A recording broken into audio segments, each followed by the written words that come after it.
Conadu Entrevista.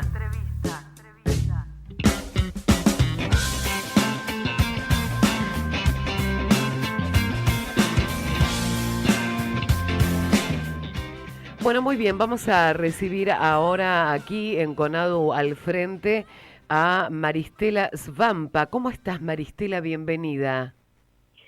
Buenas tardes, ¿cómo están ustedes? Muy bien, muchas gracias por atendernos. No, por favor. Vamos a contarle a la audiencia que Maristela es licenciada en Filosofía por la Universidad Nacional de Córdoba y doctora en Sociología por la Escuela de Altos Estudios en Ciencias Sociales de París. Además, también es investigadora principal del CONICET y profesora titular de la Universidad Nacional de La Plata. El mes pasado, la Secretaría de Cultura de la Nación reconoció un trabajo de nuestra entrevistada que se llama Debates Latinoamericanos, Indianismo, Desarrollo, Dependencia y Populismo, con el Premio Nacional de Ensayo Sociológico. Bueno, felicitaciones, Maristela, por este premio que vamos a hablar contigo luego, pero para comenzar queríamos, charlar contigo sobre cómo ves, esta reconfiguración que se vio en el escenario político a través de las últimas elecciones, ¿no? De las PASO. ¿Cómo ves todo esto que está sucediendo? Bueno, en principio, gracias por las felicitaciones. No, por favor. Sobre las PASO, que son en realidad las primeras elecciones que Sí. se dan antes de las generales, hay mucho efectivamente para analizar, porque creo que uno de los grandes problemas que llevaron a creer que efectivamente no había gran diferencia entre la posibilidad de votación hacia el oficialismo y hacia la oposición, es que se generó una gran asimetría político-electoral fundada en el apoyo que los grandes medios de comunicación le han dado al oficialismo, ¿no? Creo que esos apoyos visibles en la explícita adhesión de grandes medios, periodistas, el repiqueteo que hubo en las redes sociales también, las encuestas, hicieron que una parte de la sociedad no pudiera ver lo que se estaba configurando, que era un gran, enorme rechazo al programa de gobierno. Entonces, ese me parece un punto a subrayar, ¿no? Hubo una gran asimetría que fue generada por el apoyo incondicional de los grandes medios de comunicación al gobierno, que de alguna manera obturaron la posibilidad de hacer una lectura más directa de lo que estaba ocurriendo en la sociedad, y que si uno tomara distancia viendo el resultado de las elecciones en las distintas provincias, efectivamente mostraban una abismal derrota del oficialismo. Bueno, uno hubiese podido ver sin más la realidad. Pero bueno, es claro que hay un sistema de mediaciones que se crea a través de los grandes medios de comunicación. En esa línea también sorprende, y creo que la sociedad lo vio al desnudo, el rechazo por parte del oficialismo a reconocer la derrota, que dejó al descubierto, creo que lo que va a ser la marca política de este gobierno, que es la ceguera de clase, ¿no? Claro. Esto que veíamos ya claramente en los primeros años de gobierno de Cambiemos, en el cual participan sobre todo grandes empresarios, sectores altos de la sociedad que históricamente se han identificado o han pertenecido a las élites políticas y económicas. Bueno, también, digamos, se ha expresado a través de un ethos, de un sistema de valores, ¿no? En el cual creo que lo central es esta identificación con los mercados, ¿no? Cuando el presidente Macri, el día posterior a la elección, subrayó el hecho de que la corrida cambiaria se debía al voto de los argentinos y al hecho de que el kirchnerismo, la oposición, no era confiable, de manera muy abierta estaba explicitando que aquello que es correcto o el único camino correcto es el gobierno de los mercados. De alguna manera volvimos a aquella premisa de los años 90 en los cuales digamos, había una suerte de fatalismo económico que venía de la mano del hecho de que la política aparecía expulsada y era la economía y sobre todo la valorización financiera la que tenía un rol fundamental en la sociedad. Eso creo que quedó absolutamente cuestionado en la medida en que el voto de la sociedad fue un voto de rechazo al gobierno de los mercados y la afirmación de colocar el centro en la vida, en la defensa de la vida, en la posibilidad de reproducción de la vida, ¿no? Este es un elemento sobre el cual hay que volver, creo yo, luego a la hora de hacer análisis históricos sobre lo que deja este gobierno. Otra cuestión fundamental me parece también que a la luz de los resultados hay que pedir una suerte de moratoria de las encuestas y los encuestólogos, ¿no? Claro. Una retirada. Que en los últimos tiempos, una retirada total, claro. Sí, porque, a ver, las encuestas están en crisis en todo el mundo, porque efectivamente las encuestas telefónicas ya no son más confiables, casi no hay teléfono fijo, y los teléfonos celulares no permiten identificar, en ese sentido, la pertenencia de clase, que es un elemento fundamental para leer el voto, ¿no? Y en esa línea se requiere hacer encuestas presenciales que son muy caras, y en Argentina no se las hace. Entonces, lo que encontramos es que se desarrollan o se multiplican una serie de encuestas que van muy en la línea de la estructura de intereses del oficialismo, que es quien paga la mayor parte de las mismas, y que, por otro lado, ocupan muchísimo espacio en los medios de comunicación, suplantando un debate que no se da. Es decir, no hay verdaderos debates y los encuestólogos o las encuestas aparecen de alguna manera para ocupar ese lugar que la polarización simplificó y vació de toda posibilidad de discusión compleja, ¿no? Entonces, ahí esos dos temas me parecen fundamentales. Las encuestas no son confiables en ninguna parte del mundo, pero acá están muy asociadas a las estructuras de intereses del oficialismo y por otro lado suplantan o reemplazan ese vacío de debate que advertimos en estas elecciones, porque quizás lo primero y principal que habría que decir es que el resultado de estas elecciones son producto de la polarización, y la polarización siempre simplifica, ¿no?, el debate político y sobre todo a la larga termina por despolitizar también a la sociedad. Son ya casi 12 años de polarización constante que lleva que se lleva instalada aquí en Argentina. Polarización que además el gobierno, ante la pobrísima performance económica, por no decir el desastroso gobierno que han hecho en términos de políticas sociales y económicas, aumentó o buscó reforzar para poder atraer a un sector del electorado con un discurso basado en el antikirchnerismo puro, ¿no?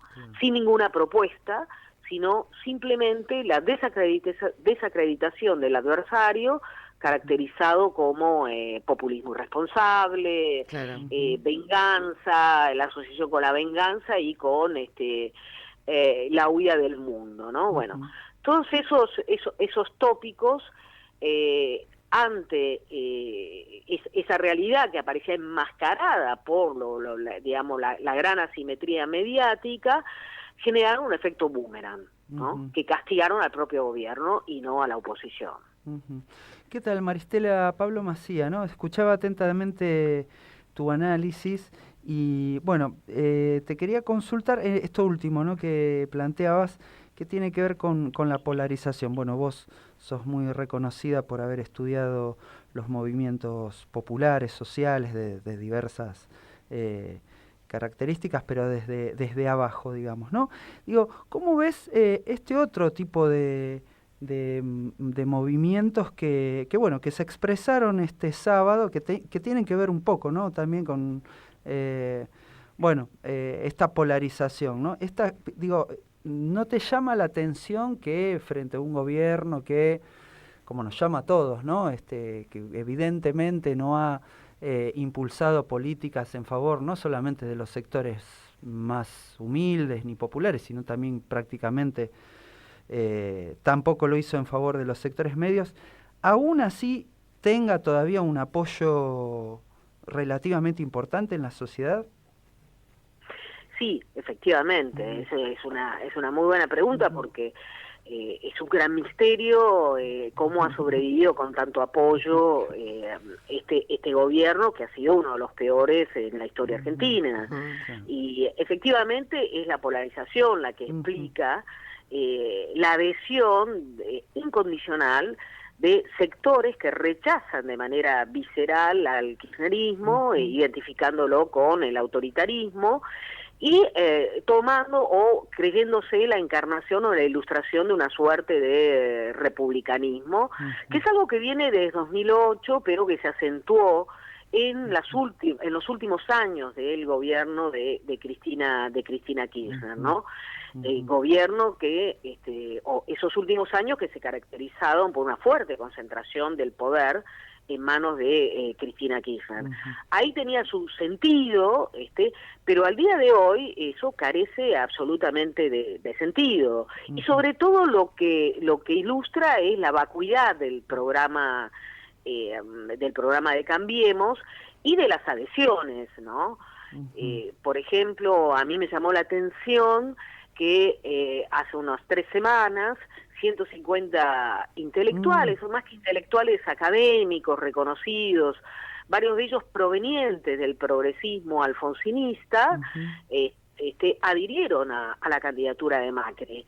Y la verdad que, digamos, sorprendía porque creo que muchos de esos académicos no se hacen la pregunta acerca de cuál es la tradición política, ideológica a la cual están adscribiendo cuando están llamando al voto a Macri, que es efectivamente una tradición política ligada a la derecha neoliberal, ¿no? Es decir, hay mucho autoengaño y una construcción mistificada, ¿no?, en términos ideológicos, que se da al calor de la polarización, ¿no? Que lo que hace es desdibujar o disolver estos contornos, ¿no?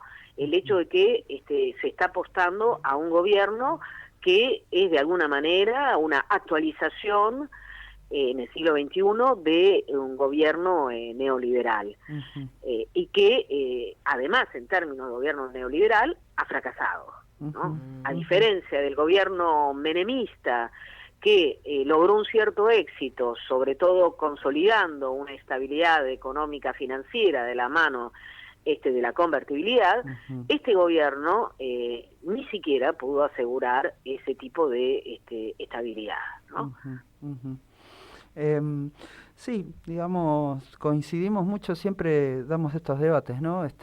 Hay como la batalla hegemónica, ¿no? Es más profunda a veces que los meros argumentos racionales, ¿no? Tiene que ver con ciertas identidades que son muy difíciles de cambiar, ¿no? No sé si coincides yo no sé si son identidades o el hecho de que la polarización al simplificar y constituir un sistema en base a 2 ejes, el binarismo, lo que hace es establecer, digamos, o disolver la posibilidad de tener un debate en términos de digamos, que dé cuenta de la complejidad de lo real o del escenario, ¿no? Esa simplificación, además, obtura cualquier posibilidad de pensar una tercera alternativa, ¿no? Obtura la posibilidad de entablar un diálogo también y una capacidad de escucha acerca de lo que dice el otro, y lo que instala es una suerte de esquema de lectura que da inteligibilidad a todo lo real, ¿no? El llamado de Brandoni, de Luis Brandoni, el actor argentino, es un llamado que muestra muy bien, ¿no?, cómo se ha simplificado y se ha constituido una suerte de marco de inteligibilidad de lo real, esa dicotomía, ¿no?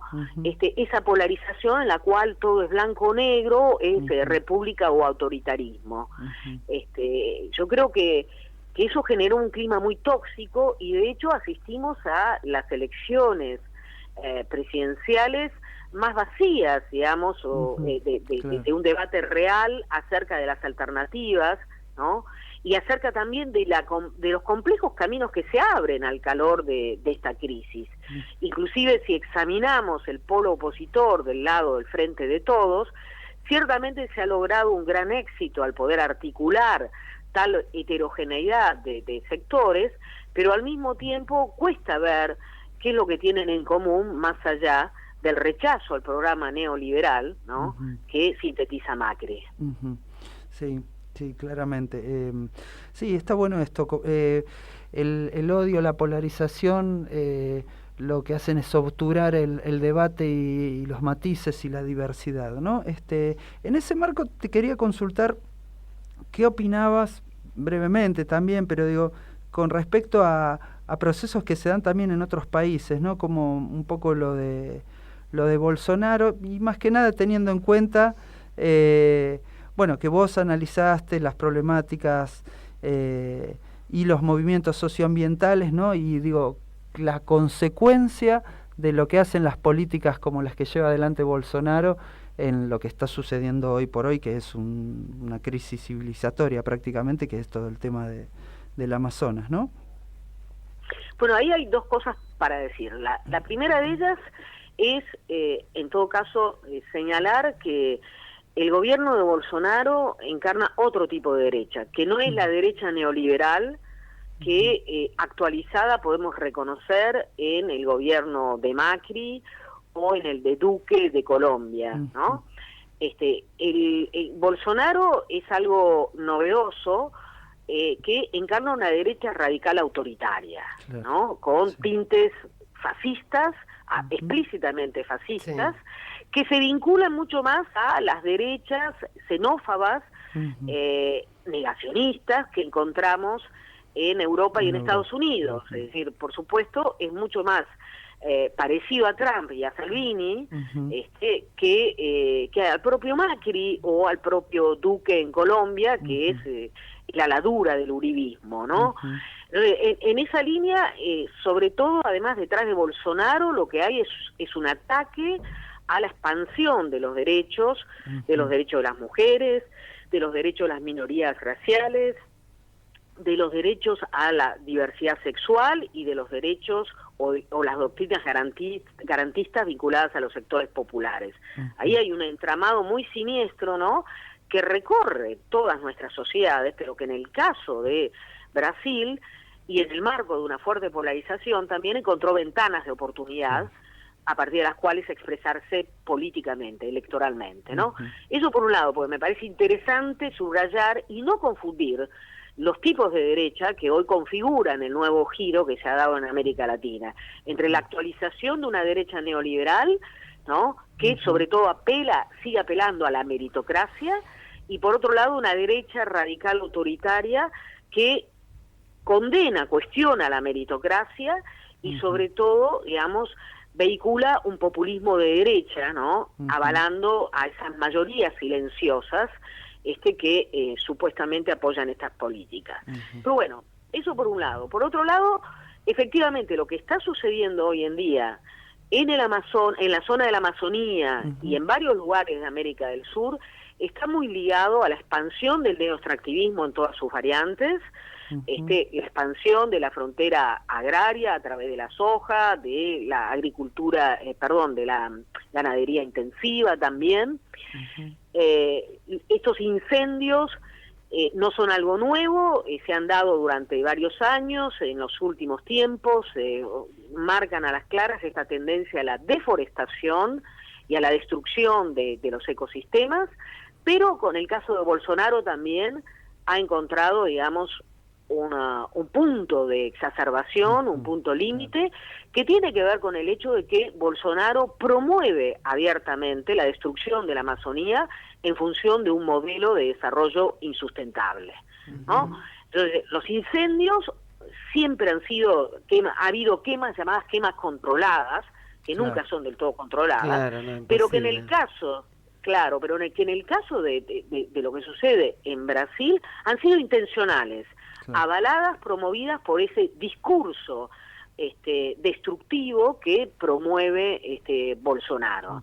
Entonces, esto nos debe llamar a la reflexión, porque es cierto, pasa en Brasil, en la Amazonía, que representa, como todos dicen, esa metáfora tan banal, pero no por ello menos cierta, que es el pulmón del planeta, pero también está pasando en la Bolivia de Evo Morales, en donde se han quemado y se han deforestado más de 500.000 hectáreas y ya hay quemadas también más de 400.000 hectáreas en los últimos tiempos, gracias a que Evo también decretó o firmó un decreto que autoriza la expansión de la frontera agropecuaria, ¿no? Entonces también hay que ver ahí los modelos de desarrollo insustentable que vienen de la mano del neoextractivismo, ¿no? Tienen que ser cuestionados. Creo que esta gran tragedia, estos desastres que atraviesan a la Amazonía, que nos interpelan como humanidad en términos que dan cuenta de la crisis socioecológica, tienen que llamarnos a la reflexión, digamos, tienen que, en todo caso, colocar en la agenda la necesidad también de una moratoria de políticas antiambientales como las que Bolsonaro ha promovido. Maristela, para ir terminando ya con la entrevista, queríamos, recién te escuchaba cuando hablabas sobre las diferentes políticas que hay en América Latina, en Europa, mencionando las diferentes derechas y las diferencias entre las derechas que hay en un lugar y en otro. Y me quería referir ahora a tu trabajo, este trabajo sobre debates latinoamericanos, indianismo, desarrollo, dependencia y populismo, que como decíamos bien al principio, se quedó con el primer puesto de los premios nacionales en la categoría ensayo sociológico. ¿Cómo fue este trabajo que hiciste? ¿Cómo llegaste a las conclusiones y cómo fueron esas conclusiones? Bueno, ese es un libro que yo publiqué en el año 2016 y que es el producto de 5 años de trabajo, y está muy ligado también a mi actividad docente. Yo soy profesora en la Universidad Nacional de La Plata y en 2010 creé la Cátedra de Teoría Social Latinoamericana, con la idea de, sobre todo, de valorizar los debates y las categorías teóricas que se han construido en América Latina y que por lo general son podríamos decir, desdibujadas, olvidadas, en función de las últimas modas que llegan de otras latitudes. Entonces, mi tarea fue la de buscar restituir y valorizar esta tradición de pensamiento crítico, muy ligada sobre todo a la actualidad que ciertos conceptos y ciertos debates tienen hoy en América Latina. Por ejemplo, el lugar de los pueblos originarios, ¿no? En las últimas décadas, en los diferentes países latinoamericanos. Yo tomé sobre todo los casos de México, de Perú, de Bolivia y de Argentina. En segundo lugar, tomé la categoría de desarrollo, que también es una de los grandes relatos de la modernidad y que atraviesa cual obsesión a las políticas latinoamericanas. Y las conecto, ¿no?, con los modelos de desarrollo neoextractivista y los impactos sociales, territoriales, ambientales que hoy vivimos. Entre ellos, lo de la Amazonía es una ilustración cabal, ¿no? En tercer lugar, retomo el debate sobre la dependencia, que es uno de las categorías faro de las ciencias sociales latinoamericanas, para analizar en clave contemporánea, por ejemplo, cuál es el lugar de China, ¿no?, como gran hegemón en ese momento de transición hegemónica, a partir de los intercambios que tiene cada vez mayores con los países latinoamericanos, si se está o no generando una nueva dialéctica de la dependencia con China en los últimos 10 años. Y por último, retomo esa categoría maldita y tan controvertida como es la de populismo, para analizar los regímenes progresistas, pero, y ahí sí quiero hacer una aclaración, la categoría de populismo ha sido muy maltratada por los medios de comunicación y por la derecha política y mediática, que tiende a reducirlo, ¿no?, a, digamos, el despilfarro y la corrupción. En realidad hay una tradición en el pensamiento crítico latinoamericano que ha hecho una lectura de los populismos del siglo XX y ahora de los populismos del siglo XXI, a los cuales yo adscribo, que pone el acento en el carácter ambivalente de los populismos latinoamericanos. Claro. Esto es, los populismos latinoamericanos como regímenes tienen dimensiones democráticas que implican políticas que buscan incluir a los sectores excluidos, a los sectores más vulnerables, y por otro lado tienen también políticas que marcan una tendencia a la concentración del poder y a la intolerancia de las disidencias. Por un lado, los populismos buscan generar un pacto social que dé cabida a los sectores populares, pero por otro lado hacen el pacto con el gran capital también. Bueno, esa es la gran, digamos, incomodidad que generan los populismos, dado su ambivalencia, su ambigüedad, y yo creo que es imposible reducirlos a una pura matriz de corrupción. Claro. Eso es una simplificación actual. Los populismos están ligados a un lenguaje de derechos históricamente en América Latina. Entonces, traigo a colación el debate actual sobre los populismos, pero muy a contramano de esta tendencia simplificadora que observamos hoy en los medios de comunicación. Maristela, muchísimas gracias por esta charla que fue muy amena y muy enriquecedora, muy amable, gracias. Muchas gracias a ustedes y un gran abrazo a los dos. Maristela Svampa, aquí en Conado al Frente. Ya venimos.